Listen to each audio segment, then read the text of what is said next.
안녕하세요. 요양TV 장혜영 강사입니다. 요양보사 자격시험 대비하여 핵심 콕콕 모의고사 준비했습니다. 열심히 공부하셔서 시험에 많은 도움 되시기 바랍니다. 지금부터 보겠습니다. 1번 노인 장기요양보험 제도에 대한 설명으로 옳은 것은 1번 장기요양 대상자 자격은 65세 이상 노인에게만 부여된다. 2번 장기요양 등급은 공단 소속 사회복지사가 판정한다. 3번 장기요양 인정 신청은 본인과 친인척만 가능하다. 4번 장기요양 인정 유효기간은 최소 2년 이상이다. 5번 독거노인은 장기요양 인정 등급이 없어도 수급자가 된다. 정답 골라볼까요? 4번 장기요양 인정 유효기간은 최소 2년 이상입니다. 네, 등급에 따라서 2년, 3년, 4년 이렇게 유효기간이 틀립니다. 그래서 요거는 최소 2년이 맞는 내용이고요. 1번 같은 경우에 장기요양 대상 자격은 65세 이상 노인 맞습니다만 노인에게만 부여되진 않습니다. 65세 미만이어도 어르신이 일상생활이 안 되고 노인성 질환이 있다면 가능하죠. 자, 2번은 왜 틀렸나요? 장기요양 등급은 공단 소속 사회복지사 판정하지 않죠? 네, 누가 판정합니까? 공단의 등급판정위원회에서 최종 판정을 하게 됩니다. 자, 3번 같은 경우에 이제 장기요양 인정 신청은요, 본인도 가능하고 친인척도 가능하고 공단 복지 담당 공무원도 가능합니다. 그래서 친인척만 이렇게 되는 내용은 아니네요. 자, 5번 같은 경우에 독거노인은 혼자 계신다는 이유로 장기요양 인정 등급이 없어도 수급자가 되나요? 그렇진 않습니다. 그래서 정답 4번이고요. 2번 현대사회에서 나타나는 노인과 가족관계 변화의 특징으로 옳은 것은 1번 기혼 자녀와 동거하며 보살핌을 받는 노인이 늘고 있다. 2번 부부관계가 수직적 상하관계로 전환되고 있다. 3번 혼자 살거나 노부부만 사는 세대가 늘고 있다. 4번 형제자매와 경쟁적 관계로 갈등이 증가한다. 5번 노인은 손자녀의 자아 형성에 부정적인 영향을 준다. 정답 골라볼까요? 3번 혼자 살거나 노부부만 사는 세대가 늘고 있죠. 그래서 이제 연세가 드시면서 독거노인이나 아니면 노부부, 연세 많으신 부부만 사는 세대가 늘고 있습니다. 이것이 현대사회의 노인과 가족관계 변화의 특징으로 가장 적합한 답이네요. 3번 다음은 장기요양 급여에 대한 설명이다. 옳은 것은 1번 수급자가 요양병원에 입원하면 특례 요양비가 지급된다. 2번 단기보호 주 야간보호는 시설급여에 포함된다. 3번 재가급여 서비스 중 요양보사는 투약, 관장 등을 의사의 처방에 의하여 제공한다. 4번 65세 미만 노인성 질환 대상자는 의사소견서를 첨부하여 신청서를 제출한다. 5번 장기요양 급여를 받으려면 장기요양 인정서를 공단에 제출해야 한다. 정답은요? 4번 65세 미만 노인성 질환 대상자는 의사소견서를 첨부하여 신청서를 제출해 주시면 됩니다. 65세 미만이기 때문에 노인성 질환이 있는 대상자는요, 의사소견서를 반드시 같이 첨부하셔야 등급을 받으실 수가 있겠죠. 그래서 정답이 4번이고요. 1번은요, 수급자가 요양병원에 입원하면 특례 요양비 아니고요, 요양병원 간병비가 지급이 됩니다. 자, 그리고 2번처럼 단기보호 주야간 보호는요, 시설급여 아니고 재가급여에 해당이 되네요. 자, 3번 같은 경우 재가급여 중 요양보사는 이런 투약, 관장 등은 해서는 안 되는 거죠. 요 내용은 방문 간호에 해당이 되는 내용이겠네요. 그리고 5번 같은 경우 장기요양 급여를 받으려면 장기요양 인정서 받으시잖아요. 이것을 공단에 제출하는 것이 아니라 어디에다 제출해야 할까요? 해당 서비스를 받고자 하는 기관에 가서 상담받으시고 제출해 주시면 됩니다. 4번 다음 설명에 해당하는 노인의 심리적 특성은 매사에 융통성이 없어진다. 새로운 변화를 싫어한다. 자신에게 익숙한 습관적인 태도나 방법을 고수한다. 1번 수동성 증가, 2번 의존성 증가, 3번 경직성 증가, 4번 애착심 증가, 5번 조심성 증가. 정답 골라볼까요? 3번 경직성 증가입니다. 노인의 심리적인 특성 중에서 매사에 융통성도 없어지고 새로운 변화도 싫어하고 또 자신에게 익숙한 이러한 습관적인 태도나 방법만을 고수하는 어르신들 이러한 상황들 상당히 많습니다. 그래서 이러한 것은요. 어떤 심리적인 특성이 경직이 되어 있다. 그래서 어르신의 경직성 증가 이 내용으로 골라주시면 되겠습니다. 5번 사업에 실패한 아들이 대상자의 집을 허락 없이 매매하여 이로 인해 대상자는 원룸에 월세를 살며 근근히 생활하고 있다.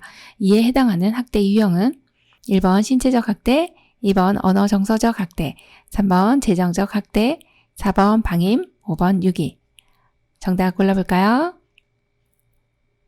네, 3번 재정적 학대입니다. 노인의 학대 유형은 상당히 시험에 많이 나옵니다. 반드시 알고 계셔야 되고요. 자, 지금 같은 경우는 집을 매매했잖아요. 이건 어르신의 경제에 해당하는 집, 즉 돈하고 관련되는 거죠. 집을 허락 없이 매매했잖아요. 그래서 지금 어르신이 돈이 없어요. 그럼 재정적 학대인 거죠. 네, 간단하게 생각해 주시면 바로 맞출 수 있는 내용입니다. 정답 3번이네요. 6번 다음은 장기유학 인정 신청 및 판정 절차이다. 괄호 안에 들어갈 내용으로 옳은 것은 신청 A. 조사표에 따른 1차 판정 의사소견서 제출 B. 등급 판정 1번 목표의 설정 계약 체결 2번 방문상담 계약 체결 3번 방문조사 등급판정위원회 개최 4번 방문조사 건강상태의 평가 5번 건강상태의 평가 서비스 제공계획 수립 정답 골라볼까요? 3번 방문조사 등급판정위원회 개최입니다. 자, 장기유학 인정 신청하고 싶어요. 그리고 판정 절차도 우리가 알아야 되는데 제일 먼저 신청을 하게 되면 이 신청한 내용을 확인하기 위해서 방문조사원이 집으로 직접 방문을 하게 됩니다. 공단 직원이 가게 됩니다. 자, 그럼 조사표에 따른 1차 판정을 이제 하게 되고요. 그리고 나서 소견서를 제출하면 이 등급을 판정하기 위해서 등급판정위원회를 개최합니다. 그리고 등급판정위원회에서 최종적으로 등급을 판정하게 됩니다. 이러한 순서는 암기를 해주셔야 되고요. 이해도 해주셔야 됩니다. 자, 신청하고 방문조사하고 조사표에 따른 1차 판정한 다음 의사소견서를 제출하고 나면 등급판정위원회에 개최를 해서 마지막 최종적으로 등급을 판정한다. 이 내용 체크해 주셔야 되겠네요. 7번 맥박, 호흡, 체온 등의 변화와 질병에 대한 증상, 심리적인 변화까지 조기 발견에 힘쓰는 요양보호사의 역할은 1번 숙련된 조력자, 2번 관찰자, 3번 동기유발자, 4번 상담자, 5번 정보 전달자. 정답 골라보겠습니다. 2번 관찰자입니다. 어르신의 맥박, 호흡, 체온 이런 내용들이 변화가 있어요. 또 질병에 대한 증상, 어떤 심리적인 변화까지도 우리가 발견을 해요. 왜요? 어르신이 지금 이런 상황이 정상적인 상황이면 괜찮지만 어떤 변화가 일어났네. 그러면 이 변화에 대해서 우리가 관찰을 해서 이상이 생겼다. 그럼 보고를 해주셔야 되기 때문에 관찰자로서의 역할은 상당히 중요한 역할입니다. 그래서 이러한 질병에 대한 것을 우리가 관찰하는 이런 변화를 알아내는 역할은 무엇이냐? 그러면 관찰자의 역할입니다. 이렇게 골라주시면 돼요. 8번 대상자를 일정 기간 동안 장기유학 기관에 보호하여 신체활동 지원 등을 제공하는 장기유학 급여는 1번 방문요양, 2번 방문 목욕, 3번 방문 간호, 4번 단기보호, 5번 취약암 보호. 정답 골라볼까요? 4번 단기보호입니다. 대상자를요, 일정 기간입니다. 이 내용을 체크해 주셔야 되겠죠. 일정 기간 동안 장기유학 기관에 보호합니다. 그래서 이러한 것은 일정 기간이기 때문에 단기보호가 되고요. 일정 시간이 되면 주야간 보호가 됩니다. 일정 시간이면은 주야간 보호가 된다. 이 내용은 구별을 좀 해주시면 좋겠습니다. 9번 장기유학 급여 중 재가급여의 장점으로 옳은 것은 1번 개인 중심의 생활이 어렵다. 2번 사생활이 존중되고 친숙한 환경에서 지낼 수 있다. 3번 의료, 간호, 요양 서비스를 종합적으로 제공받을 수 있다. 4번 긴급한 상황에 신속하게 대응할 수 있다. 5번 대상자와 가족이 함께 서비스를 받을 수 있다. 정답 골라보겠습니다. 2번 사생활이 존중되고 친숙한 환경에서 지낼 수 있다입니다. 재가급여를 받게 되면 집에서 어떤 이제 방문 요양이나 방문 간호를 받으시기 때문에 사생활이 존중돼요. 친숙한 환경에서 지낼 수 있습니다. 그래서 2번이 정답이고요. 1번, 3번, 4번은 시설급여에 해당이 되고요. 5번 같은 경우는 우리가 재가급여를 한다 해서 가족이 같이 서비스를 받지는 않습니다. 네, 그래서 정답이 2번이네요. 10번, 장기유학 기관이 현저히 부족한 지역에서 가족으로부터 방문 요양에 상당한 장기유학 급여를 받은 경우 지급되는 특별현금 급여는 1번 재가급여, 2번 시설급여, 3번 가족요양비, 4번 특례요양비, 5번 요양병원 간병비. 정답은요? 3번 가족 요양비입니다. 10번 같은 경우는 장기 요양 기간이 부족해요. 그래서 누구로부터 방문 요양을 받았어요? 가족으로부터요. 그래서 가족 요양비가 됩니다. 특별 현금 급여는 크게 세 가지가 있는데요. 가족 요양비, 그리고 특례 요양비, 또 요양병원 간병비, 이렇게 세 가지가 있죠. 그래서 가족에게 받은 경우는 가족 요양비고요. 특례 요양비 같은 경우는 장기 요양 기간이 아닌 곳에서 받은 이러한 경우는 특례 요양비가 돼요. 또 요양병원 간병비는 요양병원에 입원하신 경우에 받으실 수 있는 특별 현금 급여가 되겠죠. 11번 노화에 따른 소화기계의 변화로 오른 것은 1번 대장의 활동성이 증가한다. 2번 지방의 흡수력이 증가한다. 3번 타액과 위액의 분비가 감소한다. 4번 직장벽의 탄력성이 증가한다. 5번 쓴맛과 단맛을 잘 느끼지 못한다. 정답은요? 3번 타액과 위액의 분비가 감소한다입니다. 타액이라고 하는 것은 이제 식사를 하실 때 입에서 나오는 소화액이라고도 볼 수 있습니다. 위액은 위에서 나오는 거죠. 그래서 이러한 분비가 감소됨에 따라 소화 능력이 떨어지시는 거죠. 그래서 정답이 3번이고요. 대장의 활동성은요, 감소됩니다. 또 지방의 흡수력도요, 감소되고요. 직장벽의 탄력성도 감소되고. 자, 5번 같은 경우 굉장히 혼돈을 일으키시기가 쉬운데요. 쓴맛이나 신맛은 더 많이 느끼고 단맛이나 짠맛은요, 잘 못 느끼게 되죠. 그래서 이 내용은 하나가 틀렸죠. 단맛을 잘 느끼지 못한다. 이렇게 보시면 되겠네요. 12번 노인 장기요양 보험에서 제공하는 서비스별 내용이 바르게 연결된 것은 1번 신체활동 지원 서비스 행동변화 대처, 2번 일상생활 지원 서비스 일정 업무 대행, 3번 정서 지원 서비스 생활상담, 4번 기능회복 훈련 서비스 몸단장, 5번 치매관리 지원 서비스 언어치료. 정답은요? 3번이죠. 정서 지원 서비스 생활상담입니다. 자, 어떤 정서 지원이라고 하면은 어떤 마음에 어떤 어려움이 있을 때 이걸 상담으로서 해결을 해주는 것이에요. 그래서 3번이 정답이고 1번처럼 행동변화 대처는요. 치매관리 지원 서비스고요. 일정 업무 대행은요. 개인 활동입니다. 개인 활동 지원 서비스. 자, 그리고 몸단장은요. 신체활동 지원 서비스네요. 자, 그리고 마지막 언어치료는요. 기능 회복 훈련 서비스에 해당이 되겠네요. 13번 요양보호사가 제공하는 개인활동 지원 서비스로 옳은 것은 1번 가족의 식사를 차려주었다. 2번 명절 음식을 만들어주었다. 3번 대상자의 애완견을 산책시켰다. 4번 대상자와 함께 병원을 다녀왔다. 5번 텃밭에 물을 주고 잡초를 뽑았다. 정답은요? 4번 대상자와 함께 병원을 다녀왔다입니다. 자, 개인 활동이잖아요. 이 여러 가지 어르신의 지원 서비스 중에서 각각의 내용들, 뭐 신체활동, 개인활동 이런 내용들이 많은데요. 이 개인활동 지원 서비스는 개인이 이 활동을 해야 돼요. 어딜 가야 돼요? 은행도 가야 되고 관공서도 가야 되고 병원도 가야 됩니다. 그래서 외출 시 동행이다 라고 하는 내용을 기억해 주시면 되겠어요. 그래서 대상자하고 병원 다녀왔어요. 아우 잘하셨네요. 네, 개인활동 지원 서비스입니다. 14번 소변이 보고 싶다고 느끼자마자 소변이 배출되는 요실금의 종류는 1번 반사성 요실금, 2번 복압성 요실금, 3번 절박성 요실금, 4번 역류성 요실금, 5번 혼합성 요실금. 정답은요? 3번 절박성 요실금입니다. 아우 소변 보고 싶네 하는데 그냥 줄줄줄 새 나오는 거예요. 굉장히 절박하죠. 긴박하죠. 그래서 절박성 요실금이라고도 하고 긴박성 요실금이라고도 합니다. 반사성 요실금은 척추 손상이 있을 때 이게 내가 잘 느끼지도 못하는데 그냥 반사적으로 계속 나오는 거예요. 복압성 요실금은요. 복부에 압력이 올라갔을 때 나오는 게 복압성 요실금이에요. 자, 4번 같이 역류성은요. 방광이 꽉 차가지고 역류가 되면서 막 흘러나오는 거고요.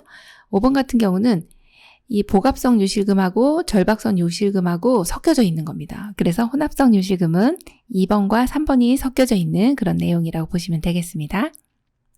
15번 욕창이 있는 대상자를 돕는 방법으로 옳은 것은 1번 무릎 사이에는 베개를 넣지 않는다. 2번 춥지 않은 경우 햇볕을 30분 정도 쬐어준다. 3번 청골 부위의 도넛 모양의 베개를 사용한다. 4번 3시간마다 자세를 바꿔준다. 5번 욕창이 발생한 부위를 부드럽게 마사지한다. 정답 골라볼까요? 네, 2번이네요. 춥지 않은 경우 햇볕을 30분 정도 쬐어줍니다. 이걸 내용을 어려워하시는 분들이 있을 거예요. 왜냐? 욕창이 있는데 이렇게 손상이 받은 부위를 어떻게 햇볕을 쬐어주냐? 근데 자외선에 이 상처가 치유되는 그런 광선들이 나옵니다. 그래서 춥지 않을 때 잠깐 쏘여주시면 이 상처 치유에 많은 도움이 됩니다. 그래서 2번이 정답입니다. 16번, 다음 내용은 어떤 질환의 증상을 알아보기 위한 질문인가? 웃어보세요. 말해보세요. 양팔을 들어보세요. 1번 실어증, 2번 파킨슨병, 3번 협심증, 4번 심근경색, 5번 뇌졸중. 정답은요? 5번 뇌졸중입니다. 많이들 알고 계실 겁니다. 웃어보세요 했는데 양쪽 입술이 틀리다든지, 말해보세요 했는데 어눌하다든지, 양팔을 들어보세요 했는데 한쪽은 울리는데 한쪽은 못 들어 올려요. 이런 경우는 한쪽 뇌에 이상이 올 확률이 높습니다. 뇌경색, 뇌출혈인 경우를 뇌졸중이라고 합니다. 그래서 이런 경우는 뇌졸중인지 아닌지 확인해 보기 위해서 하는 이러한 질문들이다. 이렇게 보시면 됩니다. 17번, 노인학대 유형과 학대 행위가 바르게 연결된 것은 1번 신체적 학대, 대화를 하지 않는다. 2번 방임, 안정된 주거 공간을 제공하지 않고 떠들게 한다. 3번 유기, 거동이 불편한 노인의 간병을 소홀히 한다. 4번 정서적 학대, 노인이 자살을 시도한다. 5번 경제적 학대, 세금 및 각종 요금 납부를 하지 않고 방치한다. 정답 골라볼까요? 네, 2번 방임, 안정된 주거 공간을 제공하지 않고 떠들게 한다입니다. 이 노인학대는 시험에 많이 나옵니다. 네, 그래서 각각의 유형 알고 계셔야 되고요. 방임은요, 그대로 방치 이렇게 생각하시면 돼요. 내버려 두는 거. 그래서 아픈데도 병원도 안 모시고 가고, 안정된 주거 공간도 제공하지 않고, 이런 것들이 방치된 거잖아요. 그래서 방임은 거의 방치 수준이구나 이렇게 보시면 됩니다. 자, 1번 같은 경우에 대화를 하지 않아요. 정서적 학대입니다. 자, 3번에요. 거동이 불편한 노인의 간병을 소홀히 해요. 방임이죠. 자, 4번은요. 노인이 자살을 시도해요. 스스로가. 자기 방임입니다. 자, 5번 같은 경우도 세금이나 각종 요금 납부를 하지 않고 방치한다. 여기에 방치가 들어가 있죠. 그래서 이것도 방임에 해당이 되는 내용이라고 보시면 되겠네요. 18번, 시설에서 요양보호사가 대상자를 침대에서 일으켜 세우다가 허리를 다쳐 한 달간 병원 치료를 받았다. 이때 발생하는 산재보험에 대한 설명으로 옳은 것은 1번 보험급여는 퇴직하면 받을 수 없다. 2번 보험급여를 받을 권리는 3년간 유효하다. 3번 사업주는 근로자가 산재를 당하면 해고할 수 있다. 4번 사업장이 폐업한 경우에는 산재보험급여를 받을 수 없다. 5번 보험급여는 양도 또는 압류할 수 없다. 정답은요? 5번 보험급여는 양도 또는 압류할 수 없다입니다. 자, 우리 허리를 다쳤어요. 일하다가 산재보험에서 보험급여를 해줄 텐데 1번처럼 퇴직한다고 해서 안 주시는 건 아닙니다.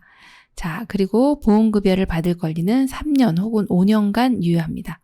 두 가지가 다 해당이 되고요. 급에 따라 등급에 따라 틀려집니다.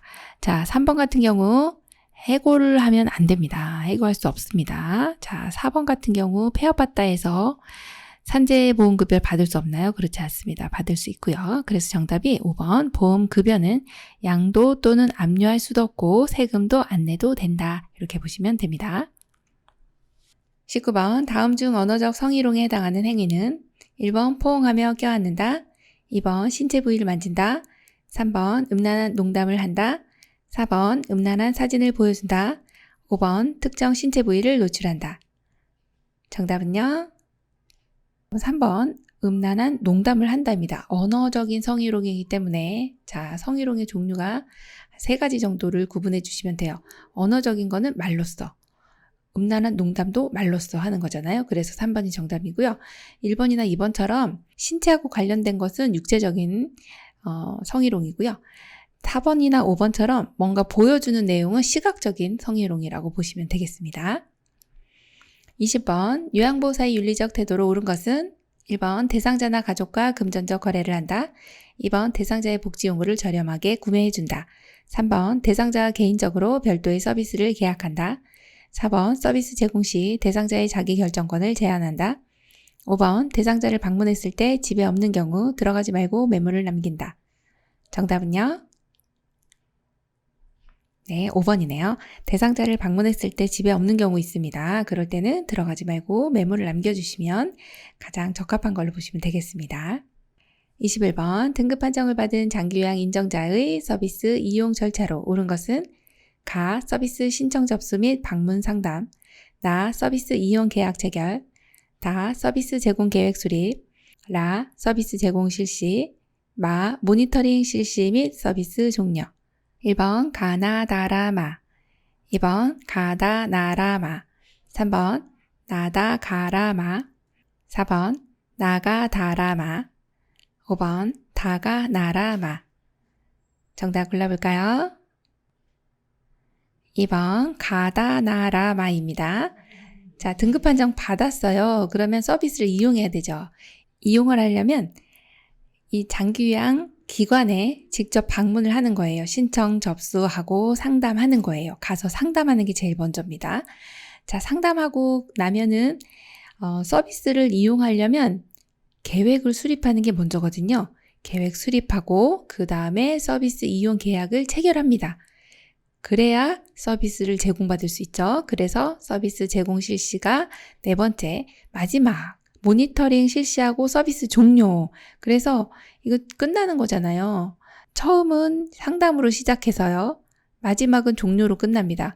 그래서 가번이 제일 먼저고 마번이 마지막이에요. 요거만 알아도 선택의 폭이 훨씬 줄어드는 겁니다. 네, 그래서 처음과 끝을 이렇게 잘 배치를 하시면 문제 푸시는데 많은 도움이 될 겁니다. 그렇게 차근차근 풀어가시면 되겠습니다. 22번 의식이 장애로 인해 수시간 내지 수일에 걸쳐 급격하게 발생하여 인지장애 및 정신분열증 증세를 보이는 것은 1번 치매, 2번 파킨슨병, 3번 우울증, 4번 선망, 5번 뇌졸중. 정답은요? 4번 선망입니다. 의식장애로 이게 수시간이나 수일 동안 급격하게 어떤 정신분열증 증세를 보이는 거예요. 어떤 증세가 있나요? 보면은 환청, 환시, 환각 등 헛것이 보이고 들리고 막 이렇게 감각적으로 느끼고 하는 겁니다. 그러한 것을 선망이다 이렇게 표현합니다. 자, 이런 의식 장애는요. 어르신 치매 오면서 같이 오기도 하니까 이 내용 잘 알고 계셔야 되겠습니다. 23번 노인이 약물에 쉽게 중독되는 이유는 1번 혈액순환 증가, 2번 신장의 배설 능력 저하, 3번 간의 대사 능력 증가, 4번 위장의 위산분비 증가, 5번 심장의 수축력 증가. 정답 골라볼까요? 2번 신장의 배설 능력 저하입니다. 신장은 어떤 기관이에요? 우리 몸에 정수기와 같은 역할을 하죠. 필터. 등 양쪽에 이렇게 주먹만하게 생겨져 있는 이러한 콩팥이라고 들어보셨을 겁니다. 여기서는 심장에서 내려오는 혈류가 이리로 쫙 들어갔다가 나오면서 내 몸에 필요한 혈액들은 다시 몸으로 보내주고요. 필요 없는 내용들은 노폐물들은 여기 이렇게 방광에 저장을 했다가 내보냅니다. 이게 소변인 거죠. 이게 연세가 드시면서 신장의 배설 능력이 떨어집니다. 그러면 여기 축적이 되겠죠. 그러면서 약물에 쉽게 중독이 된다. 그래서 정답을 2번으로 체크해 주시면 됩니다. 24번 다음과 같은 증상이 나타나는 질환은 새벽 1, 2시에 발생하는 속쓰림과 상복부 불편함, 잘못된 식습관으로 인한 위점막 및 근육층 손상, 위천공, 위협착, 위출혈 등의 합병증, 1번 위암, 2번 위염, 3번 위궤양, 4번 식도암, 5번 대장암. 정답은요? 3번 위궤양입니다.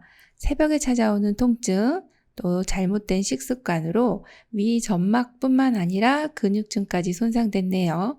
또 하나 위천공이라든지 또한 위협착, 위출혈은 아주 위급한 상황입니다. 이러한 합병증이 나타나는 것이 바로 위궤양이죠. 정답 3번이고요. 오른쪽에 사진 보시면 이렇게 위점막뿐만 아니라 안에 근육층까지 이렇게 깊이 손상이 일어났잖아요.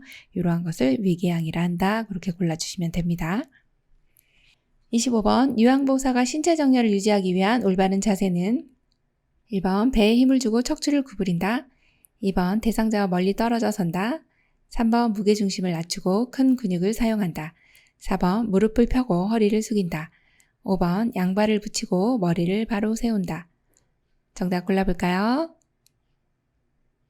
3번 무게중심을 낮추고 큰 근육을 사용한다입니다. 신체 정렬을 잘 하셔야 근골격계 손상을 예방할 수가 있습니다. 그럴 때는 무게의 중심은 낮추고 큰 근육을 사용하고 기저면은 넓게 이런 내용을 기억해 주시면 되겠죠. 그래서 정답이 3번이네요. 26번 폐 조직에 염증이 생겨 기관지가 두껍게 되고 섬유화되어 폐로 산소를 흡수하는 능력이 감소하는 질환은 1번 폐렴, 2번 폐암, 3번 천식, 4번 폐결핵, 5번 만성기관지염. 정답은요? 1번 폐렴입니다. 폐 조직에 염증이 생겼어요. 기관지가 두껍게 됐어요. 그래서 폐에 산소를 흡수하는 능력이 떨어져서 결국에는 폐 실질 세포인 이 폐포에 염증이 가득 차 있는 그러한 상태입니다. 그것이 바로 폐렴인 거죠. 요새 많이들 이제 코로나19라든지 바이러스성 폐렴, 세균성 폐렴, 흡인성 폐렴 이런 여러 가지 종류들로 인해서 폐가 많이 손상을 받는 거죠. 이러한 것이 폐렴인데요.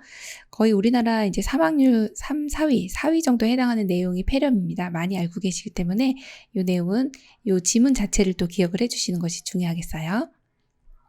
27번 동맥혈관의 안쪽 벽에 지방이 축적되어 혈관 내부가 좁아지거나 막혀 혈액의 흐름에 장애를 일으키는 질환은 1번 빈혈, 2번 폐결핵, 3번 심부전, 4번 동맥경화증, 5번 고혈압. 정답은요? 네, 4번 동맥경화증이죠. 자, 문제만 읽어봐도 알겠습니다. 동맥혈관의 안쪽 벽에 지방이 축적됐네요. 그럼 뭐 그림과 같이 이렇게 이 혈관벽이 세막으로 총 이루어져 있는데 여기 안쪽에 이렇게 지방이 축적되면서 점점 쌓이면서 너무 좁아져서 이제 공간이 없어지는 거죠. 그러다 보니까 혈액이 제대로 흘러가지 못하는 그런 상황이 바로 이제 이게 압력이 세지면서 힘들어지겠죠. 혈액의 흐름에 장애를 일으키는 질환은 동맥경화증입니다. 이렇게 골라주시면 되겠습니다.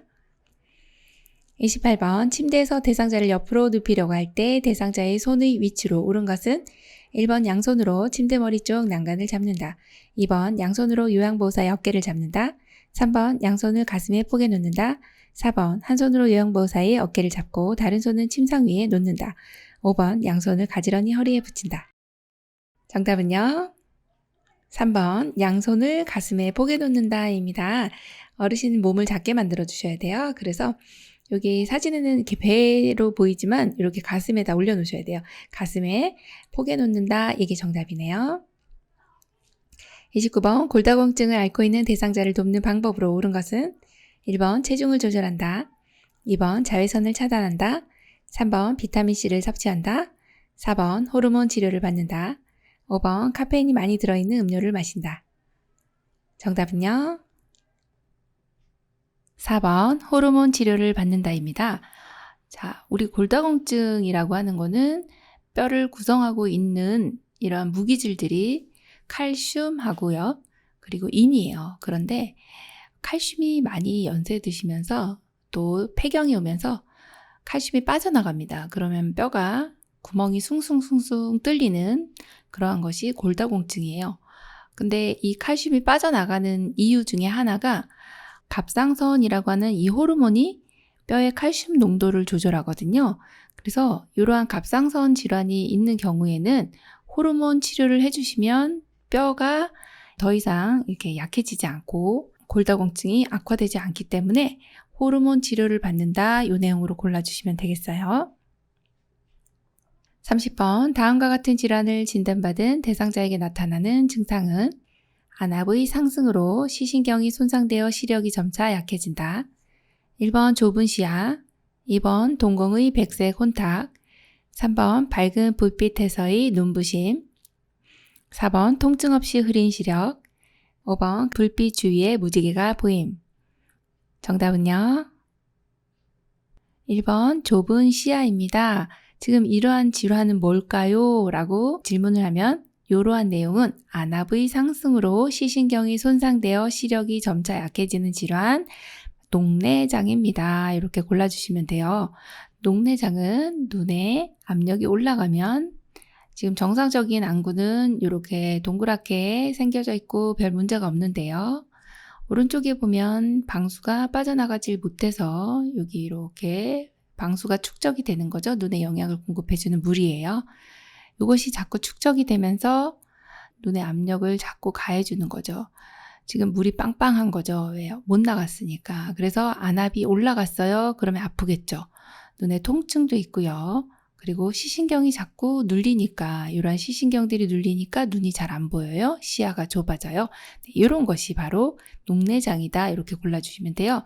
그래서 녹내장의 대표적인 증상들이 이제 눈의 통증이면서 시야가 좁아지고 시력이 약해진다. 이걸로 골라주시면 되고, 지금 2, 3, 4, 5번 같은 경우는 백내장의 특징이라고 보시면 되겠어요. 그래서 정답이 1번입니다. 31번, 노화에 따른 내분비계 특성으로 옳은 것은 1번 뇌하수체가 커진다, 2번 인슐린 분비량이 늘어난다, 3번 에스트로겐 분비가 감소한다, 4번 포도당 대사 능력이 좋아진다, 5번 갑상선 호르몬 분비량이 증가한다. 정답은요? 3번 에스트로겐 분비가 감소한다입니다. 조금 어려운 내용인데요. 내분비라고 하는 거는 밖으로 배출하는 땀과 같은 게 아니라 내 몸 안으로 분비를 하는, 내 혈액 안으로 분비를 해서 내 몸의 항상성을 유지하고자 하는 것이 내분비계인데요. 조금 어렵지만요. 요 머리 위쪽에 보시면 이렇게 여기 이제 머리 중앙 쪽에 보면 뇌하수체라고 있습니다. 시상 하부 아래쪽에 뇌하수체가 내분비계의 거의 최고 수장이라고 보시면 되겠어요. 여기 이제 콩알만하게 이렇게 자리를 잡고 있는 요 뇌하수체가 이 명령을 내립니다. 그러면 각 기관에서, 각 기관이라고 하면 이렇게 갑상선, 흉선, 부신, 또 췌장, 또 난소, 정소 이런 곳에서 이 호르몬을 분비하게 됩니다. 이것이 내분비계인데요.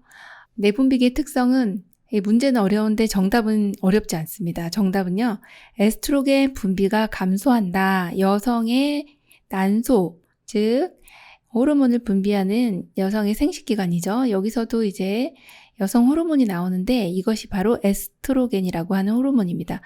에스트로겐 분비가 폐경이 되면서 현격하게 떨어집니다. 현저히 에스트로겐 분비가 떨어집니다. 이 내용은 뭐 거의 누구나 다 아실 것 같고요. 나머지 내용은 이제 보시면 뇌하수체가 커지나요? 아니요, 크게 변화가 없습니다. 그리고 뇌하수체나 부신 같은 경우는 크게 변화가 없다. 이렇게 보시면 되고, 그리고 인슐린 분비량은요, 줄어듭니다. 그래서 당뇨가 오는 거고요. 자, 4번도 마찬가지로 2번하고 좀 연결이 되면서 인슐린 분비가 줄어들기 때문에 포도당 대사 능력도 역시 감소가 되고요. 5번 같은 경우는 갑상선 호르몬이라고 하는, 여기 갑상선이라고 있어요. 우리 몸의 대사를 담당해주는 이 갑상선 호르몬은 약간 감소가 됩니다. 그래서 기초대사량하고도 관계가 있죠. 기초대사량도 조금 떨어지는 경향이 있습니다. 그래서 정답이 3번이네요. 32번, 다음 중 요양보호 업무 기록의 중요성으로 옳은 것은 1번 기록하는 습관 유지, 2번 다른 전문가와의 의사소통, 3번 보호자와의 유대관계 형성, 4번 대상자의 사생활 확인, 5번 대상자의 활동에 대한 주관적 점검. 정답은요? 2번이네요. 다른 전문가와의 의사소통. 우리가 기록을 하게 되면 다른 전문가, 사회복지사, 간호사, 어떤 이제 이런 의료계통이나 아니면 행정 파트하고 업무를 다 소통을 하기가 쉽습니다. 그래서 정답이 2번이네요. 33번, 노인의 여가활동 유형 중 사교오락 활동에 해당하는 것은 1번 책 읽기, 2번 전시회 가기, 3번 외식 나들이, 4번 성당 가기, 5번 악기 연주. 정답은요? 2번이네요. 전시회 가기, 사교 오락 활동이요. 네, 전시회 가시면 뭐 우리 다른 어르신도 만나고 대화도 하고 얼마나 좋겠어요. 그래서 전시회 가시는 거는 사교 오락에 해당이 되고, 책 읽기 같은 경우는 자기 개발입니다. 외식 나들이는 가족 중심이에요. 성당 가기는요, 종교 참여, 악기 연주는요, 자기 개발입니다. 그래서 각각의 항목들 굉장히 많은데 이 내용도 체크해 주셔야 되겠죠. 34번, 사전연명 의료 의향서에 대한 설명으로 옳은 것은 1번 연명의료 중단 의향을 명시해도 심폐소생술 항암제 투여는 지속된다. 2번 사전연명 의료 의향서 등록기간에 등록해야만 효력이 생긴다. 3번 등록 후에는 내용을 변경 처리할 수 없다. 4번 등록기간에 등록하면 모든 의료기관에 자동 연동된다. 5번 말기 환자나 임종과정이 있는 사람만 작성할 수 있다. 정답 골라볼까요? 2번 사전연명 의료의향서 등록기간에 등록해야만 효력이 생긴다입니다. 사전연명 의료의향서는 성인이 작성을 합니다. 만 19세 이상 어떤 아무 의무 없이 생명만 연장하는 이런 치료는 하고 싶지 않아요 라고 하는 이러한 것에 대해 사인을 하는 거죠. 1번 같은 경우는 연명의료 중단 의향을 명시하면요, 심폐소생술 안 합니다. 항암제 투여도 하지 않아요. 그럼 어떤 걸 하게 되나요? 기본적인 수분이라든지 산소 공급만 해주게 되고요. 자, 3번 같이 등록 후에 내용을 변경 처리할 수 없나요? 아닙니다. 처리할 수 있고요. 4번이요. 등록기간에 등록하면요, 모든 기관에 자동 연동되지는 않습니다. 자, 그리고 5번 같이 말기 환자나 임종 과정이 있는 사람만 하는 것이 아니라 누구나 성인, 누구나 다 작성할 수 있다. 이렇게 봅니다. 35번 다음 설명에 해당하는 임종 적응 단계는 지쳤어. 지금껏 살면서 내가 할 일은 다 했어. 자식들도 다 결혼시켰고 많은 것을 해서 괜찮아. 1번 부정, 2번 분노, 3번 타협, 4번 우울, 5번 수용. 정답 골라볼까요? 5번 수용입니다.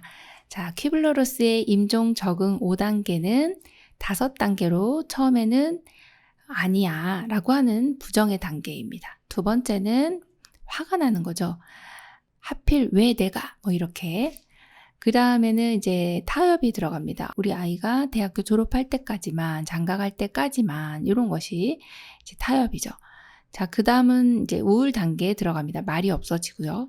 자, 마지막 임종 적응 단계 수용은 지쳤어 라고 하는 이런 내용이 나오면 수용에 해당이 됩니다. 이 키워드를 알고 계시면 좋습니다.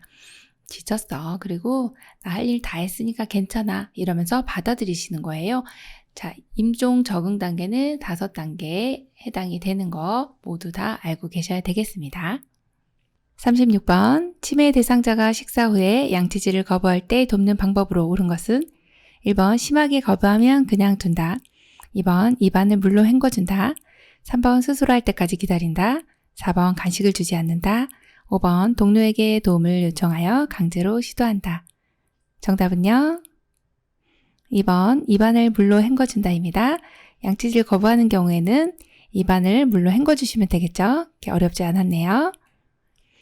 37번 변비인 대상자가 관장을 해달라고 요구할 때 대처 방법으로 옳은 것은 1번 즉시 관장을 해준다. 2번 변비약을 구입하여 제공한다. 3번 못 들은 척하고 다른 일을 한다. 4번 의료행위에 해당되므로 스스로 해결하게 한다. 5번 복부를 배꼽 주위에서 시계 방향으로 마사지한다. 정답은요? 5번이죠? 네, 복부를 배꼽 주위에서 시계 방향으로 마사지하면 장 운동이 원활하게 되면서 배변 활동이 좋아지겠네요. 그래서 이 내용은 관장은 의료행위이기 때문에 우리가 해서는 또 안 되는 내용이에요. 그래서 의료행위는 맞지만 그렇다고 해서 4번처럼 이렇게 스스로 해결하게 한다는 아닌 거죠. 그래서 뭔가 우리가 해드릴 수 있는 부분은 복부 마사지입니다. 그래서 정답 5번이네요. 38번 유실금 증상이 있는 대상자를 돕는 방법으로 옳은 것은 1번 수분 섭취를 제한한다. 2번 변비를 예방한다. 3번 체중을 늘린다. 4번 기저귀를 사용한다. 5번 도뇨관을 사용하여 정기적으로 소변을 빼준다. 정답 골라볼까요? 정답은요? 2번 변비를 예방한다입니다. 자, 요실금 같은 경우는 요 1번 그림을 보시면 방광에 소변이 가득 차 있네요. 그러면 요 골반 근육들이 잘 잡아주고 있어서 새어나오지를 않고 있는데 요 두 번째 그림을 한번 보시면 두 번째 그림은 복압이 증가되면서 방광 주변에 있는 근육이 이완되고 그러면서 소변이 새어나오는 그런 상황이 바로 이제 요실금이라고 보시면 돼요. 이렇게 소변이 똑똑똑똑 원하지 않는데 새어나오는 거죠. 원인이 이제 복압이 올라간다든지 여기 지금같이 방광 주변에 있는 근육들이 이렇게 이완이 되는 거예요. 그러면 이렇게 이완이 돼버리면 소변이 자기도 모르게 새어나오는 거죠. 여러 가지 형태가 있습니다. 복부에 압력이 올라가면서 생기는 복압성 요실금, 또 화장실 가고 싶네, 소변이 마려운데 바로 나오는 절박성 요실금 등 여러 형태가 있는데 악화 요인은 복압이 일단 상승하는 경우에는 이 요실금이 좋아지지 않습니다. 복압이 상승되는 경우는 변비가 있어요. 그럼 자꾸 누르기 때문에 이렇게 새어나오게 됩니다. 그래서 요실금 증상이 있는 경우는 2번과 같이 변비를 예방해 주시면 훨씬 더 도움이 많이 되겠죠. 그래서 변비를 예방한다. 이게 이제 정답이 되는 거네요. 39번 침상에 오랫동안 누워있는 대상자에게 욕창이 생기기 가장 쉬운 경우는 1번 장시간 침상 배변을 하고 있다. 2번 젖은 시트는 바로 교체한다. 3번 2시간마다 체위 변경을 한다. 4번 단백질 등의 영양분을 충분히 공급한다. 5번 미지근한 물로 피부를 닦고 완전히 말린다. 정답 골라볼까요? 1번 장시간 침상 배변을 하고 있다입니다. 욕창이 생기기 가장 쉬운 경우는 와상 상태이면서 침상에서 배변을 하고 있는데 이런 배변이 침상에서 하게 되면은 이 피부가 젖어 있는 상태가 오래됩니다. 그러다 보면 피부 손상이 많이 되죠. 와상인 경우에다가 이렇게 침상에서 배변하는 경우는 욕창이 쉽게 올 수 있다. 그렇게 봅니다. 정답 1번이네요. 40번 발음이 어눌해진 대상자가 연하곤란 시 음식물로 인해 올 수 있는 합병증은 1번 폐렴, 2번 폐결핵, 3번 위궤양, 4번 대장암, 5번 파킨슨병. 정답 골라볼까요? 1번 폐렴입니다.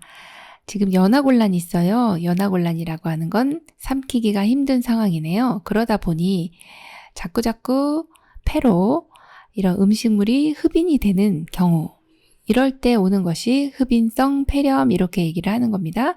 자, 폐렴은 오른쪽에 그림 보시면요. 폐에 어떤 이제 세균이라든지 바이러스, 곰팡이, 진균 혹은 화학물질 아니면 지금같이 음식물로 인해서 이 폐가 지금 염증이 발생하는 거죠.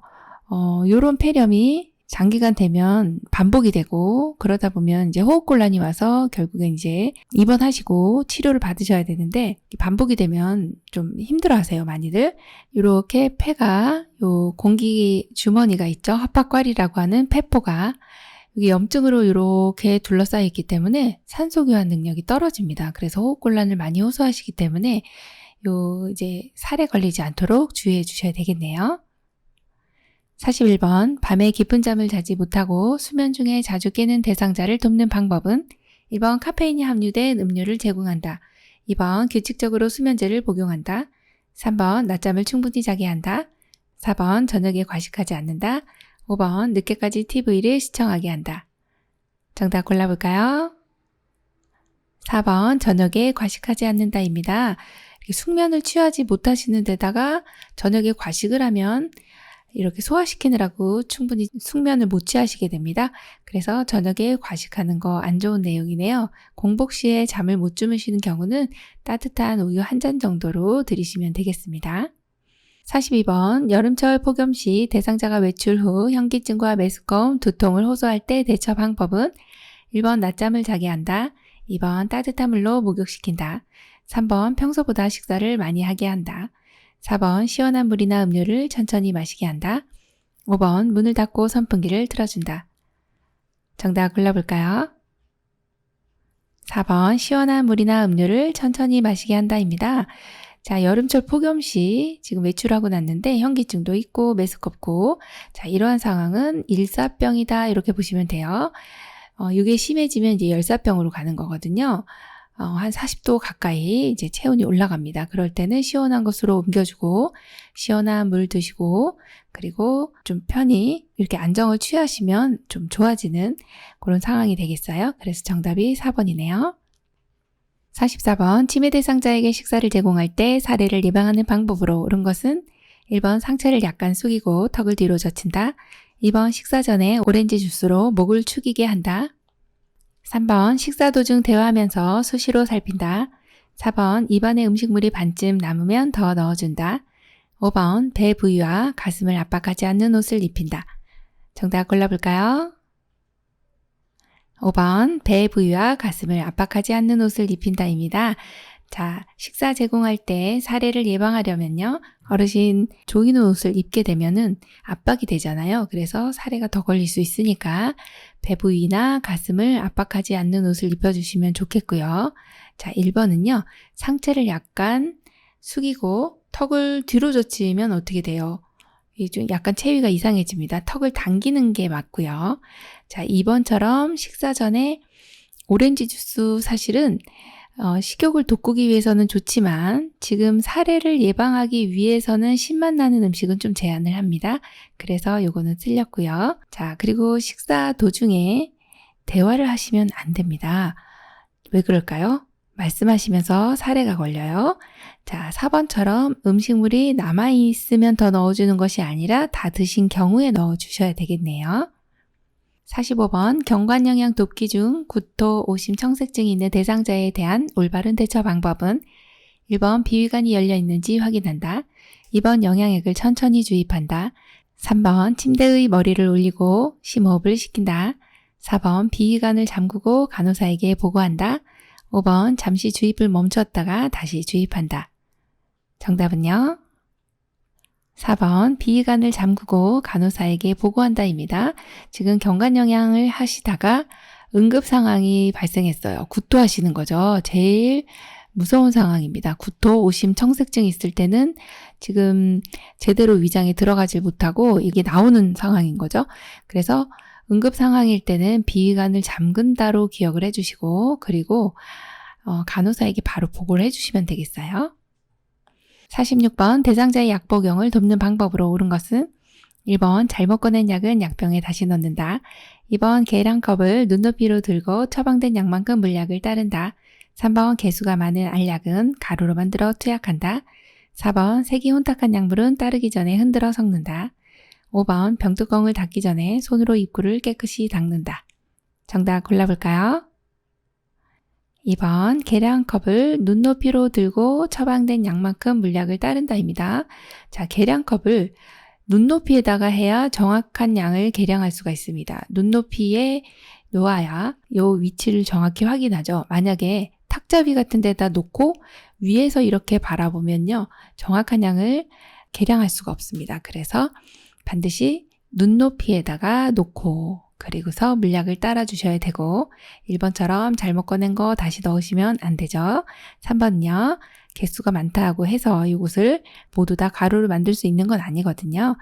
그리고 4번처럼 혼탁한 약물, 자, 혼탁했기 때문에 이곳은 변질 우려가 있어요. 그런 것은 사용하시면 안 됩니다. 5번은요. 병뚜껑 닫기 전에 지금 입구가 여기 있는데 이 입구를 지금 깨끗이 손으로 닦으시면 깨끗해질까요? 아니죠.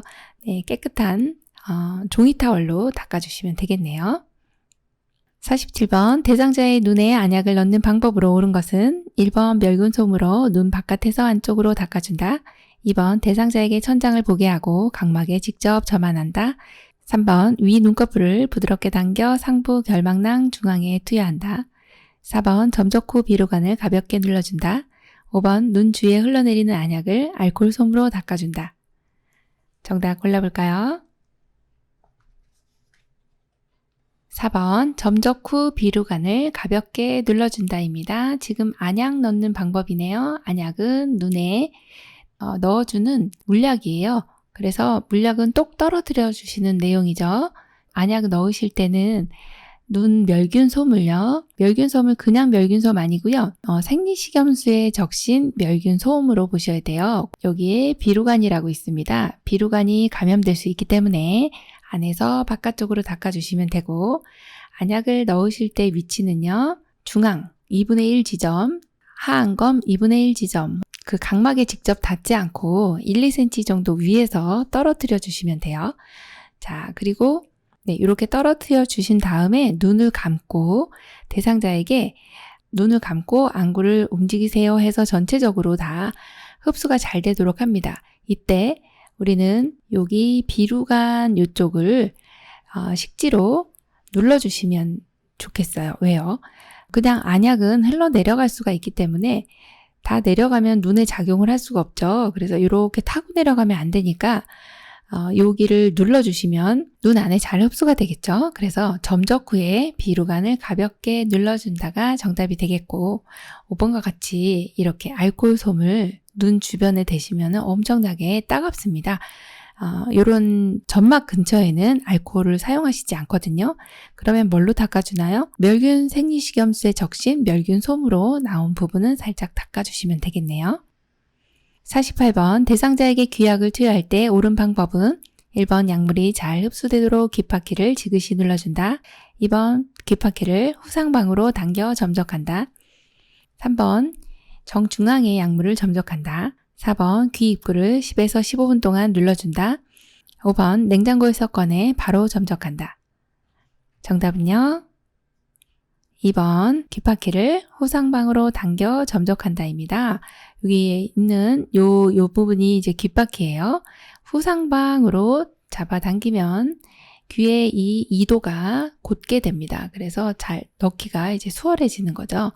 약을 점적할 때는 측면을 따라 흘러내려갈 수 있도록 해주시고 이 입구를 한 5분 정도 눌러주시면 됩니다. 자, 그리고 이제 5번과 같이 냉장고에서 꺼내서 바로 점적을 해주시면 약간 현기증이 유발될 수 있어요. 그래서 이렇게는 하지 않고 손으로 약간 잡고 계신다든지 아니면 온수에 잠깐 담궜다가 너무 차갑지 않게 해서 이 약물을 투약해야 된다 그렇게 봅니다.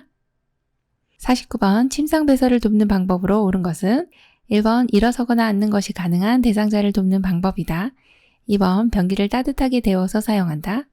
3번 대상자가 편안하게 볼 수 있게 혼자 남겨둔다. 4번 사용 후 뒤에서 앞으로 닦는다. 5번 대상자를 확인하기 위해 스크린을 열어둔다. 정답 골라볼까요? 2번 변기를 따뜻하게 데워서 사용한다입니다. 지금 화장실 못 가시는 경우 침상에서 배설을 하시잖아요. 그럴 때는 요 간이변기가 너무 차가우면 이 관략근이 수축이 돼요. 그래서 이완을 시켜야 잘 나오는데 그러려면 따뜻하게 데워주시면 되겠네요. 그래서 정답이 2번입니다. 50번 유치도뇨관을 사용할 때 요로 감염을 예방하기 위한 조치로 옳은 것은 1번 체위를 자주 변경한다. 2번 연결관 주변을 자주 닦아준다. 3번 소변줄을 자주 눌러준다. 4번 소변 주머니를 방광보다 낮게 유지한다. 5번 도뇨관이 빠지지 않도록 이동하지 못하게 한다. 정답 골라볼까요? 4번 소변 주머니를 방광보다 낮게 유지한다입니다. 지금 여기 어르신이 소변 주머니 가지고 계신데 지금 여기에 있는 게 소변 주머니고요. 그리고 방광은 어디 있을까요? 예, 배꼽 아래 여기에 있네요. 자, 방광보다 낮게 유지해야 역리되지 않고 감염을 예방할 수가 있다. 그래서 정답이 4번이네요. 51번 의치를 착용하는 대상자를 돕는 방법으로 옳은 것은 1번 의치 세정제를 묻혀 뜨거운 물로 의치를 닦는다. 2번 의치를 표백제에 소독하여 건조시킨다. 3번 분칠 염려가 있는 대상자는 세척한 후 끼우고 잔다. 4번 의치 삽입 전 구강세정제와 미온수로 입을 헹군다. 5번 인지 저하 대상자는 의치를 착용한 채 칫솔질을 한다. 정답은요? 4번 의치 삽입 전 구강세정제와 미온수로 입을 헹군다입니다. 자, 의치를 착용하는 대상자는 의치를 끼웠다 뺐다 하게 됩니다. 이럴 때 의치를 삽입하기 전에요. 구강이 건조하면 삽입할 때 굉장히 잇몸이 손상을 받을 수가 있어요. 그래서 이렇게 입안을 한번 헹궈주시면 좋습니다. 그래서 정답이 4번이고요. 1번 같이 뜨거운 물 사용하시면 안 됩니다. 2번은요. 표백제 안 됩니다. 그리고 건조시키는 것도 안 되겠네요. 3번처럼 이렇게 분실 염려가 있다 해도 이렇게 끼우고 주무시는 건 안 됩니다. 잇몸이 압박을 받아요. 6, 7시간 정도는 좀 잇몸을 쉬어주게 해야 돼요. 그래서 좀 빼놓는 것이 좋고요. 5번처럼 인지저하 대상자라 해도 의치를 착용한 채 칫솔질을 하지는 않습니다. 이렇게 지금같이 그림 보시면 여기 이렇게 잘 세척해 놓고 미온수에 담궈 놓은 모습을 보시면 되겠어요. 빼서 세척을 해주시고 그리고 이렇게 그릇에 전용 용기에 보관을 해야 된다. 그렇게 봅니다. 52번 거동이 불편한 대상자의 면도를 돕는 방법으로 옳은 것은 1번 침대 머리를 낮추고 대상자를 똑바로 눕힌다. 2번 귀 밑에서 턱 쪽으로 면도한다. 3번 면도 전 차가운 물수건으로 덮어준다. 4번 입주위에서 코밑 순서로 면도한다. 5번 주름진 피부는 면도날에 밀착시켜 면도한다. 정답은요? 2번이죠. 귀 밑에서 턱 쪽으로 면도해 주시면 되겠어요. 남자 어르신들 면도를 좀 도와야 되는데 귀에서 밑에, 귀 밑에서 턱 쪽으로 이렇게 해야지 거꾸로 하진 않죠. 네, 그래서 정답이 2번인데요. 1번은 왜 틀렸을까요? 침대머리는 항상 이렇게 세안이라든지 면도할 때는 높여주시는 게 좋아요. 그리고 3번처럼 이렇게 차가운 물수건으로 하진 않죠. 따뜻하게 해주셔야 되고 4번은요. 입주위에서 코밑이 아니라 코밑에서 입주위로 가야 되겠어요. 자, 5번처럼 주름진 피부 딱 밀착시키면은 네, 피부 손상될 수 있어요. 당겨서 해주셔야 되겠네요. 그래서 정답이 2번이네요. 53번 스스로 세수를 할 수 없는 대상자를 돕는 방법으로 옳은 것은 1번 눈곱이 있는 눈을 먼저 닦는다. 2번 마른 수건으로 닦는다. 3번 귀 속 깊숙한 곳 귀지는 면봉으로 제거한다. 4번 밖에 나온 코털을 깎는 것은 위험하므로 의료인과 상의한다. 5번 비누를 묻힌 수건으로 입 주위를 닦는다. 정답은요? 5번 비누를 묻힌 수건으로 입 주위를 닦는다입니다. 세수 못하시는 분들 우리가 도와주셔야 되는데 1번 보시면 눈곱이 있는 눈 아니고요. 없는 쪽을 먼저 닦아요. 깨끗한 쪽을 먼저 닦고요. 자, 2번 보면 마른 수건 아니고 물에 따뜻한 물에 적신 수건으로 닦아주셔야 돼요. 자, 3번처럼 이렇게 귀 속에 깊숙한 곳 귀지는 제거하지 않습니다. 4번은 왜 틀렸을까요? 밖에 나온 코털은 깎아주셔도 됩니다. 네, 나와 있기 때문에 안에 있는 코털은 그것까지는 깎아주시면 안 되지만 밖에 나온 코털은 깎아주셔도 된다. 그렇게 봅니다. 54번 편마비 대상자의 바지 갈아입히는 순서로 옳은 것은 1번 건강한 다리부터 벗기고 마비된 다리부터 입힌다. 2번 마비된 다리부터 벗기고 건강한 다리부터 입힌다. 3번 건강한 다리부터 벗기고 건강한 다리부터 입힌다. 4번 마비된 다리부터 벗기고 마비된 다리부터 입힌다. 5번 대상자가 원하는 쪽부터 벗기고 입힌다. 정답 골라볼까요? 1번 건강한 다리부터 벗기고 마비된 다리부터 입힌다입니다. 굉장히 헷갈리실 텐데요. 편마비 대상자는요. 바지라든지 아니면 상의 다 똑같아요. 입을 때는 어느 쪽이 먼저일까요? 입을 때 입, 마비 쪽입니다. 입을 때는 마비된 쪽은 불편하니까 먼저 집어넣어요. 그리고 벗을 때는 건강한 쪽을 먼저 벗어야 벗기가 쉽습니다. 그래서 입을 때는 마비 쪽 먼저, 벗을 때는 건강한 쪽 먼저 이렇게 기억을 해주시면 돼요. 그럼 1번 보니까 건강한 다리부터 벗었어요. 네, 벗을 때는 건강한 쪽이 먼저니까. 그 다음에 입을 때는 마비된 다리, 네, 잘 해주셨네요. 그래서 정답이 1번입니다. 55번 침대 위에서 이동 시 대상자를 끌어당기거나 한꺼번에 많이 이동하지 않고 조금씩 나누어 이동하는 이유는 1번 관절 구축 예방, 2번 욕창 예방, 3번 낙상 예방, 4번 근육 수축 예방, 5번 호흡곤란 예방. 정답은요? 2번 욕창 예방입니다. 네, 침대 위에서 끌어당기면 안 되죠. 한 번에 쭉 잡아당기고 그러면 안 됩니다. 조금씩 나누어서 이동해야 돼요. 왜요? 네, 당기거나 끌거나 하면 마찰 때문에 욕창이 생겨요. 그래서 욕창을 예방하기 위해서입니다. 이렇게 골라주시면 되겠습니다. 56번 다음 설명에 해당하는 보행 돕기의 방법은 의자나 손잡이 등을 한 손으로 잡고 약 3분간 서 있을 수 있도록 연습시킨다. 전후 좌우로 천천히 체중을 이동하거나 가볍게 제자리 걸음을 연습시킨다. 1번 선자세에서 균형 잡기, 2번 휠체어 사용 돕기, 3번 보행벨트 돕기, 4번 지팡이 사용 돕기, 5번 보행기 사용 돕기. 정답 골라볼까요? 1번 선자세에서 균형 잡기입니다. 이렇게 침상에 계속 누워 계시다 보면 잘 못 일어나시게 됩니다. 결국 와상이 되는데 그걸 예방하기 위해서는요. 하루에 한 20분 정도라도 서 있을 수 있도록 도와주셔야 되는데 처음에 일단 일어나실 수가 있으면 의자나 손잡이를 잡아요. 그리고 한 3분 정도 서 있게 합니다. 그렇게 연습시켜 주시고 그리고 전후 좌우로 체중도 좀 이동시켜 주시고 가볍게 움직여 주시면 돼요. 이런 것들은 무엇인가요? 물어보면 선 자세에서 균형 잡기입니다. 이렇게 골라주시면 됩니다. 57번 두 요양보호사가 침대 양쪽에 서서 대상자의 어깨 아래, 대퇴부 아래에서 팔을 맞잡고 환자를 이동하는 것은 1번 상체 일으키기, 2번 침대 머리로 올리기, 3번 일으켜 세우기, 4번 걸터 앉히기, 5번 옆으로 눕히기. 정답은요? 2번 침대 머리로 올리기입니다. 두 명이서 침대 양쪽에 서서 대상자의 어깨 아래와 대퇴부 아래에서 팔을 잡고 맞잡고 이동한대요. 이렇게 대상자가 누워있는 경우에 우리가 대상자를 침대 양쪽에서 여기 어깨 아래쪽하고요. 그 다음에 이 대퇴부 아래쪽을 잡고 양쪽에서 이동을 한대요. 그러면 이건 뭔가요? 하면 침상 아래로 내려와 있는 경우에 이렇게 올릴 때 이런 방법을 쓰게 됩니다. 그래서 2번으로 골라주시면 되겠네요. 58번 오랜 시간 침상 생활을 하는 대상자의 체위 변경으로 올바른 자세는 1번 휴식하거나 잠을 잘 때 엎드린 자세, 2번 등 근육을 쉬게 해줄 때 옆으로 누운 자세, 3번 관장할 때 엎드린 자세, 4번 숨차거나 얼굴을 씻을 때 반 앉은 자세, 5번 식사 시나 위관 영양을 할 때 바로 누운 자세. 정답 골라볼까요? 4번 숨차거나 얼굴을 씻을 때 반 앉은 자세, 이런 것을 반좌압이라고 하죠.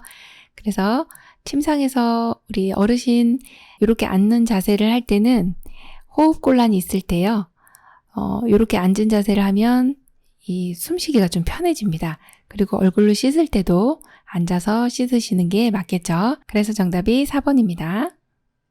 59번 대상자의 배설물을 위생적으로 처리하는 방법으로 옳은 것은 1번 배설물을 만질 때는 반드시 장갑을 착용한다.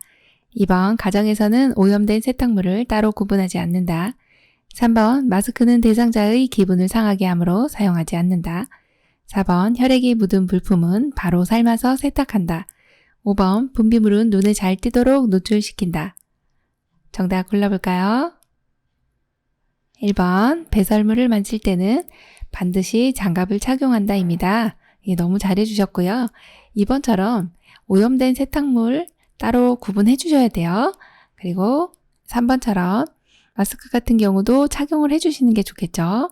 자, 4번처럼 혈액이 묻은 물품은요, 바로 삶으면 그대로 굳어버려요. 그대로 응고가 되기 때문에 찬물에 먼저 헹궈주시고 그리고 나서 더운 비눗물로 해주시면 혈액이 아주 잘 빠집니다. 자, 5번 같은 경우는 분비물 같은 경우 눈에 잘 띄도록 노출시키나요? 아니죠. 배설물 같은 경우 처리할 때는 잘 띄지 않게 안으로 잘 싸서 처리를 해주셔야 되겠죠. 60번 오른쪽 편마비 대상자를 바닥에서 휠체어로 옮길 때 휠체어를 놓는 위치는 1번 가, 2번 나, 3번 다, 4번 라, 5번 마. 정답은요? 4번 나입니다. 바닥에서 휠체어로 갈 때는요. 어르신이 지금 바닥에 계시죠? 지금 휠체어로 옮길 건데요. 여기 라번이 정답인데 어르신이 지금 어느 쪽이 건강한가요? 그걸 봐야 돼요. 편마비가 오른쪽이시기 때문에 건강한 쪽은 어느 쪽이에요? 네, 건강한 쪽은 여기에 그림에서 보면 여기 오른쪽이 불편하니까 왼쪽이 건강하네요. 그러면 건강한 쪽에 가까이 휠체어를 놓는다. 그걸로 골라주시면 돼요. 정답이 4번 라가 되겠네요. 61번 감염 예방을 위한 손 씻기 방법으로 옳은 것은 1번 바 형태의 고체 비누를 사용한다. 2번 세면대에 따뜻한 물을 받아서 씻는다. 3번 흐르는 온수로 비누를 헹구어낸다. 4번 손바닥과 손등만 깨끗이 문질러 씻는다. 5번 손을 씻은 후 자연 건조로 물기를 말린다. 정답 골라볼까요? 3번이네요. 흐르는 온수로 비누를 헹구어낸다입니다. 자, 감염 예방을 위해서 손 씻기는 중요한 내용이고 올바른 손 씻기 6단계도 이제 많이들 알고 계시는 내용인데요. 1단계 이렇게 손바닥을 문질러요. 두 번째는 손등과 손바닥을 문지릅니다. 세 번째는 손깍지를 껴주고요. 네 번째는 손가락을 마주 잡고 사이사이를 문질러 줍니다. 자, 다섯 번째 5단계는요. 엄지손가락을 다른 편 손바닥으로 문지릅니다. 네, 반대쪽도 해주시고 마지막 6번째 단계는 손가락을 반대편 손바닥에 놓고요. 손톱 밑을 깨끗하게 해야 합니다. 그래서 이렇게 올바른 손 씻기의 6단계는 다 기본적으로 알고 계시면 좋겠고, 자, 1번은 왜 틀렸나 볼 겁니다. 바 형태보다는요, 액상이 더 좋고요. 2번처럼 세면대 이렇게 받아서 하진 않습니다. 자, 4번 보면 또 이런 내용이 나오면 아닐 확률이 높은데 손바닥과 손등만 아니죠. 네, 다 골고루 씻어주셔야 돼요. 자, 5번 같은 경우 손을 씻은 후 자연 건조하지 않고요. 종이 타월로 혹은 마른 수건으로 닦아주시면 되겠습니다. 62번 휠체어 사용 시 뒷바퀴 공기압에 대한 설명으로 옳은 것은 1번 뒷바퀴 공기압이 낮을수록 잘 굴러간다. 2번 뒷바퀴 공기압이 높을수록 잘 굴러간다. 3번 뒷바퀴 공기압이 높을수록 충격을 잘 흡수한다. 4번 뒷바퀴 공기압이 낮을수록 잠금장치가 잘 걸린다. 5번 적정 공기압은 엄지손가락으로 힘껏 눌렀을 때 0.5cm 정도 들어간다. 정답 골라볼까요? 5번 적정 공기압은 엄지손가락으로 힘껏 눌렀을 때 0.5cm 정도 들어간다가 정답이에요. 뒷바퀴라고 하는 건 어디 있는 바퀴일까요? 네, 바퀴는요. 지금 여기 앞에 있는 앞바퀴, 요게 앞바퀴고요. 그 다음에 휠이 달려있는 큰 바퀴, 이게 뒷바퀴입니다. 적정 공기압이 유지되지 않으면 잘 굴러가지 않고 또 너무 압이 세면요. 압력을 또 충격을 잘 흡수할 수가 없어요. 그래서 적정 공기압은요. 엄지손가락으로 세게 눌러요. 힘껏 눌렀는데 약간 들어가는 정도, 0.5cm 정도 들어가면 적당하다고 봅니다. 그래서 정답이 5번입니다. 63번 거동이 불편한 대상자가 사용하는 자세 변환용 쿠션의 조건으로 적합한 것은 1번 커버 분리가 안 된다. 2번 마찰로 인해 변색이 쉽게 된다. 3번 내부 충전재가 딱딱하고 표면이 미끄럽다. 4번 쿠션에 부착된 지퍼는 감춰져 있다. 5번 누웠을 때 등 아래 쉽게 깔 수 있다. 정답은요? 네, 4번이에요. 쿠션에 부착된 지퍼는 감춰져 있다. 네, 자세 변환용 쿠션 여러 가지를 지금 보시는 바와 같이 여기 쿠션은 안에 충전재가 있고요. 바깥은 쿠션 커버가 있습니다. 이 커버는 이렇게 탈부착이 가능한데 지퍼가 있어요. 그런데 지퍼가 예를 들어 여기 이렇게 지퍼가 이렇게 나와 있다고 가정해 보세요. 그러면 자세 변환용 쿠션을 딱 댔을 때 피부에 눌리겠죠. 그럼 피부 손상이 일어나기 때문에 지퍼가 감춰져 있는 거는 너무 잘해주신 내용이고요. 이제 누웠을 때 아래 쉽게 깔 수 있는 경우는 자세 변환용 시트 이렇게 보시면 돼요. 그래서 정답이 4번입니다. 64번 실내에서 화재 발생 시 대피 요령으로 옳은 것은 1번 바람이 불어오는 반대쪽에서 구조를 기다린다. 2번 실내가 컴컴하면 한쪽 손으로 벽을 짚으면서 밖으로 나간다. 3번 계단을 타고 연기가 올라가므로 엘리베이터를 타고 신속히 대피한다. 4번 젖은 수건으로 입을 막고 코로 숨을 쉰다. 5번 방을 빠져나간 다음에 문을 열어준다. 정답 골라볼까요?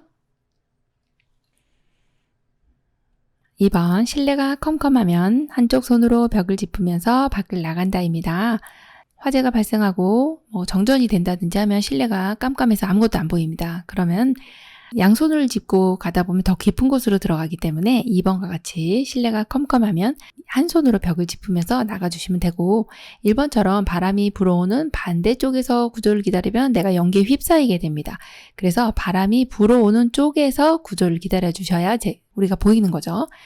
자, 3번 같이 계단을 타고 연기는 올라갑니다. 맞고요. 그렇다고 엘리베이터 타면 굴뚝 역할을 해서 굉장히 위험합니다. 계단으로 대피해야 되고요. 4번처럼 젖은 수건으로 입을 막고 코로 숨을 쉬나요? 입과 코를 막아주셔야 되겠죠. 그래야 이 유해가스가 들어가지 않습니다. 자, 5번처럼 방을 빠져나간 다음에 이렇게 문을 열어두시면 이 화재가 더 많이 번지게 돼요. 그래서 문을 잘 닫아두셔야 된다. 그렇게 봅니다. 65번 다음 중 식중독을 유발하는 원인으로 옳은 것은 1번 고기를 65도씨로 요리했다. 2번 채소는 흐르는 물에 깨끗이 씻었다. 3번 생육과 조리된 음식을 구분하여 보관한다. 4번 음식물이 남지 않도록 적당량만 조리한다. 5번 조리한 식품을 실온에 2시간 이상 방치하지 않는다. 정답은요? 1번 고기를 60도씨로 요리했다입니다. 식중독을 유발하는 원인이에요. 너무 온도가 낮아서 세균들이 다 죽지 못하는 그런 온도입니다. 최소한 75도씨 이상으로 조리를 해주셔야 식중독을 예방할 수가 있다. 그래서 정답이 1번이네요. 66번 주방의 위생관리 방법으로 옳은 것은 1번 기름기가 많은 그릇부터 설거지한다. 2번 씻은 식기는 행주로 닦아 엎어놓는다. 3번 소독제 원액을 배수구에 부어 악취를 없앤다. 4번 싱크대 곰팡이는 주방용 세정제로 닦는다. 5번 기름기가 많이 묻은 밀폐 용기는 녹차 티백이나 쌀뜨물에 닦는다.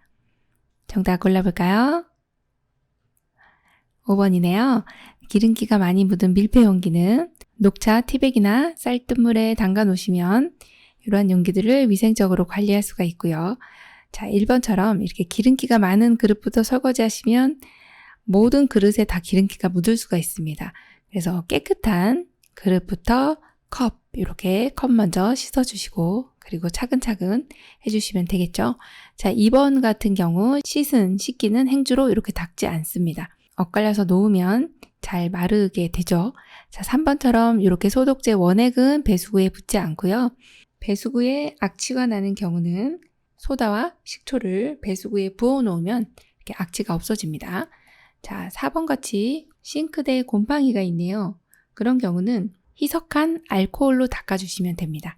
그래서 정답이 5번이네요. 67번 대상자를 위한 음식 조리하는 방법으로 옳은 것은 1번 야채는 고온에서 장시간 기름을 많이 넣어 볶는다. 2번 생선을 삶을 때는 긴 시간 삶아야 육질이 부드러워진다. 3번 육류를 삶을 때는 짧은 시간에 삶는다. 4번 식초나 솥으로 무침을 한 음식은 피한다. 5번 찜을 할 때는 센 불에 가열했다가 약한 불로 가열한다. 정답은요? 5번 찜을 할 때는 센 불에 가열했다가 약한 불로 가열한다입니다. 자, 음식 조리하는 것도 우리가 많이 도와주시는 내용인데요. 1번처럼 야채는요. 고온에서 장시간이 아니라 이렇게 짧게 조리를 해주시는 게 좋고요. 기름 같은 경우 많이 안 넣어주시는 게 좋겠죠. 자, 생선 같은 경우는 좀 짧은 시간에 해주셔야지 육질이 너무 단단해지지 않습니다. 자, 그리고 육류는 또 약간 길게 해주셔야 육질이 부드러워져요. 그래서 2번하고 3번은 반대되는 내용으로 보시면 되겠고, 자, 4번은요, 이렇게 식초나 소스로 무침을 한 음식은 좋습니다. 그래서 조리할 때 입맛을 좀 돋궈주실 수가 있기 때문에 이렇게 해주셔도 됩니다. 68번 대상자와 요양보호사의 대화 중 나 전달법으로 옳은 것은 대상자 오늘 아침에 소고기 묵국이다 했는데 입맛이 없어서 식사를 안 했어요. 요양보호사 1번 식사를 안 하시면 어르신만 손해예요. 2번 입맛이 없어도 억지로라도 드셔야죠. 3번 점심때까지 배고파도 참으셔야겠네요. 4번 식사를 안 하시면 제가 더 힘들어요. 5번 소고기 묵국 좋아하시는데 식사를 안 하시니 걱정이 돼요. 정답은요? 5번 소고기 묵국 좋아하시는데 식사를 안 하시니 걱정이 됩니다. 이 문제의 포커스는 나 전달법이라고 하는 것이죠. 나의 의견이 들어가야 됩니다. 어르신 소고기 묵국 안 드셨군요. 아이고 안 드시니까 걱정이 되네요. 누가요? 내가 걱정이 돼요. 제가 걱정을 하고 있습니다. 라고 이렇게 표현을 해주시면 돼서 정답 5번이네요. 69번 주방용품을 위생적으로 사용하는 방법으로 옳은 것은 1번 도마는 사용 후 뜨거운 물에 열탕 소독한다. 2번 수세미는 스펀지형보다 그물형이 좋다. 3번 유리그릇은 더운 물에 씻고 바로 찬물에 넣는다. 4번 기름기가 많은 그릇부터 씻는다. 5번 냄새 제거를 위해 냉장고를 락스로 닦는다. 정답은요? 2번 수세미는 스펀지형보다 그물형이 좋습니다. 스펀지는 안에 사이사이에 세균 번식이 되기가 쉬운데 그물형 같은 경우는 물기가 쭉 빠져나가기 때문에 더 위생적이다 이렇게 보시면 돼요. 그래서 정답이 2번입니다. 70번 노인성 난청이 있는 대상자와의 대화 중 올바른 의사소통 방법은 요양보호사 어르신 목욕하실 시간이에요. 어르신 뭐라고? 밥 먹었다고? 1번 고음으로 말한다. 2번 빠른 속도로 말한다. 3번 뒤에서 크게 말한다. 4번 눈을 마주보며 작게 말한다. 5번 입을 크게 벌리며 정확하게 말한다. 정답 골라볼까요?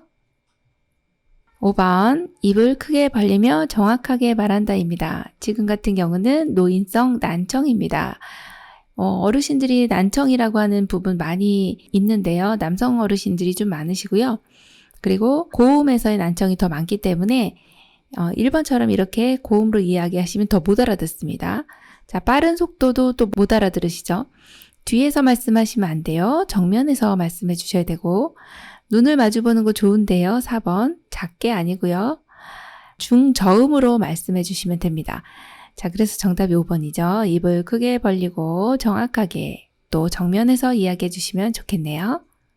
71번 요양보호사의 업무 기록 방법으로 옳은 것은 1번 오랜만에 입맛이 좋아 보였다. 2번 얼마 전부터 식사량이 꽤 늘었다. 3번 평소보다 낮잠을 많이 잤다. 4번 오후 3시에 간식으로 나온 수박을 안 드셨다. 5번 며칠 만에 기분이 좋아 보인다. 정답 골라볼까요? 정답은요. 4번 오후 3시에 간식으로 나온 수박을 안 드셨다 입니다. 업무 기록은요. 정확하게 육하원칙에 의해서 해주시는 게 좋습니다. 그래서 오후 3시에 지금 간식이 나왔어요. 근데 수박을 안 드셨습니다. 이 내용 정확하게 기록을 잘 해주셨네요. 정답 4번입니다. 72번 치매 대상자의 식사 돕기 방법으로 옳은 것은 1번 넓은 접시를 사용하여 덜 흘리게 한다. 2번 손으로 음식을 먹는 경우 턱받이를 해준다.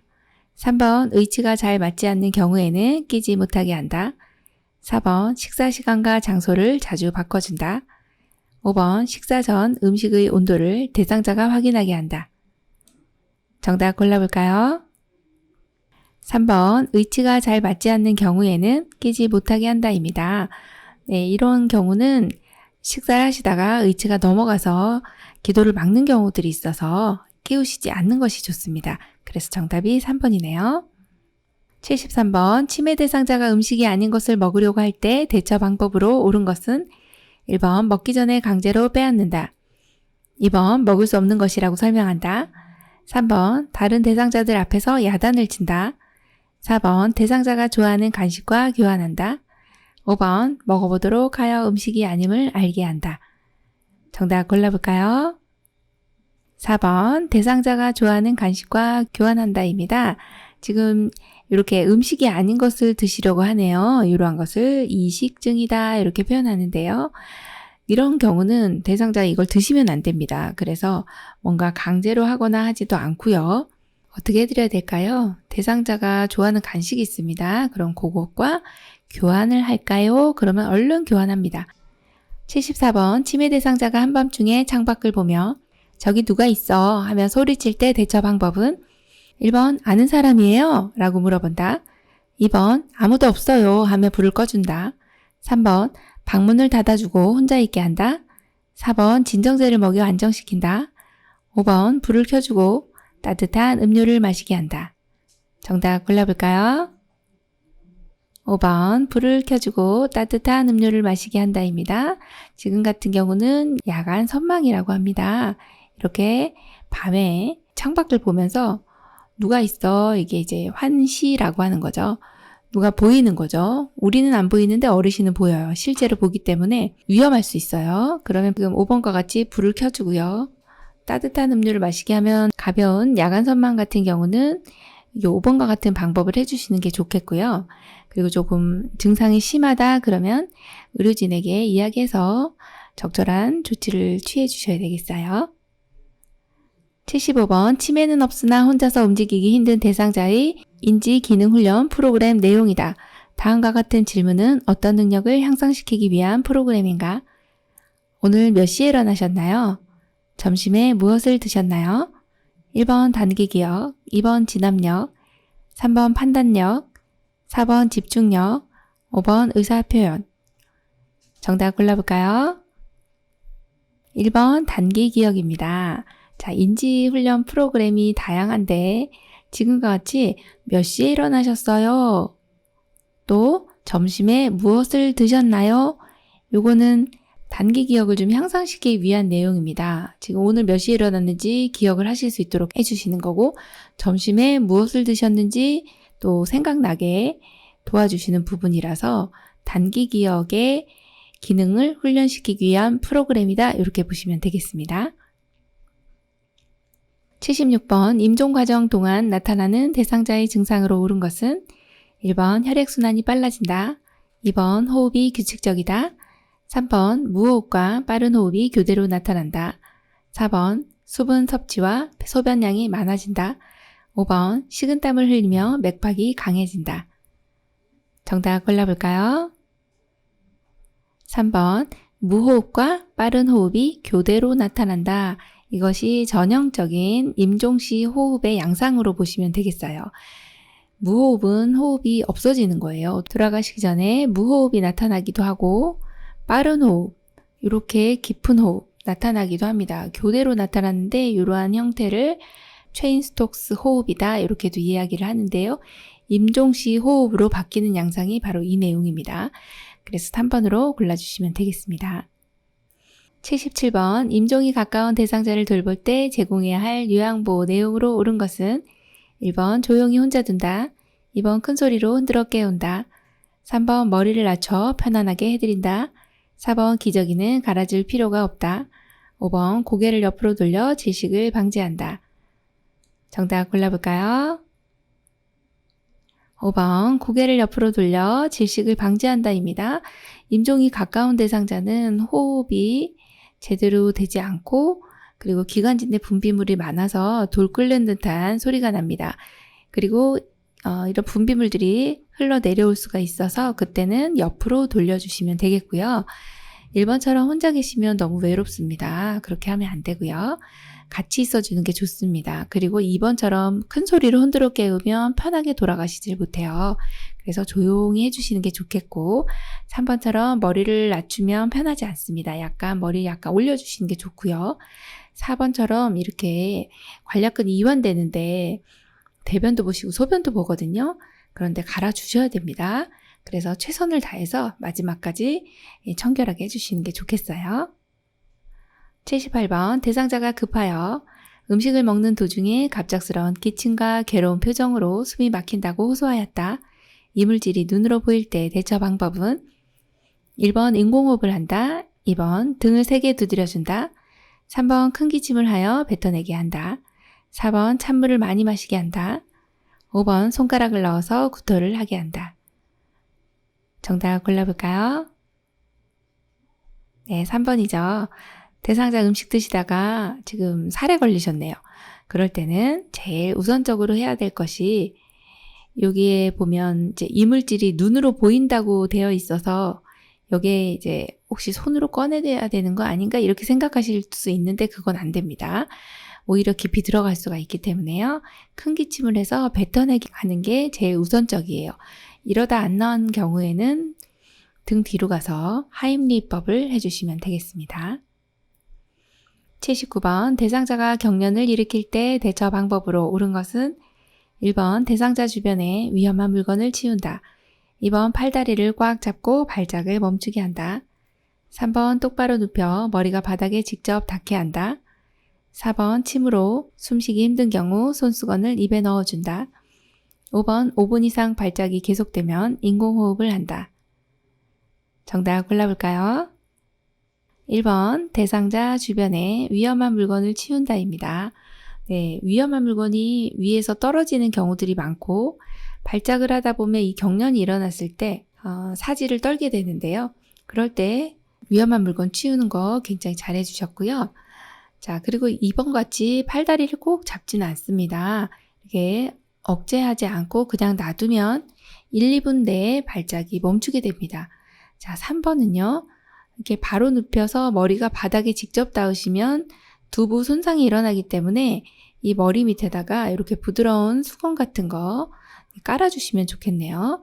자, 그리고 4번처럼 침으로 숨쉬기 힘든 경우가 있습니다. 입에서 이제 이렇게 분비물이 나오면서 기도가 막힐 수 있기 때문에 손수건을 넣어주는 게 아니라 고개를 옆으로 돌려주시면 되고 자, 5번 같은 경우는 발작이 5분 이상 됐네요. 그런 경우는 빨리 119에 신고를 해주셔야 됩니다. 그래서 병원에서 이상 유무를 확인하고 처음 있는 발작이라든지 너무 시간이 길어지네요. 그러면 119에 신고해 주시는 게 맞겠네요.